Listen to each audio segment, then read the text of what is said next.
શિવજીએ વિષ્ણુજીને આદેશ આપ્યો કે તેઓ ઉત્તર દિશામાં જઈ સૌથી પહેલા જે હાથી મળે તેનું માથું કાપીને લઈ આવે. વિષ્ણુજીએ આજ્ઞા પાડી અને હાથીનું માથું કાપીને લઈ આવ્યા. શિવજીએ તે હાથીનું માથું બાળકના ધડ પર જોડી દીધું અને બાળક ફરીથી જીવિત થઈ ગયું, પરંતુ હવે તેનું માથું હાથી જેવું થઈ ગયું. માતા પાર્વતીએ ખુશ થઈને બાળકને પોતાની પાસે બેસાડી દીધું, પરંતુ તેમને એ વાતનું દુઃખ હતું કે લોકો તેમના બાળકને જોઈને મજાક ઉડાવશે તો. શિવજીએ માતા પાર્વતીને આશ્વાસન આપ્યું અને કહ્યું કે આ બાળક દેવતાઓમાં શ્રેષ્ઠ હશે.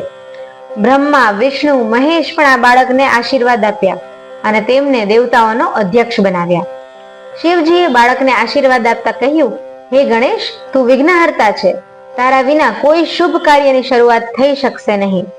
તું સૌનો પૂજ્ય બની ને મારા સમસ્ત ગણોનો અધ્યક્ષ થઈ જા. આમ શિવ અને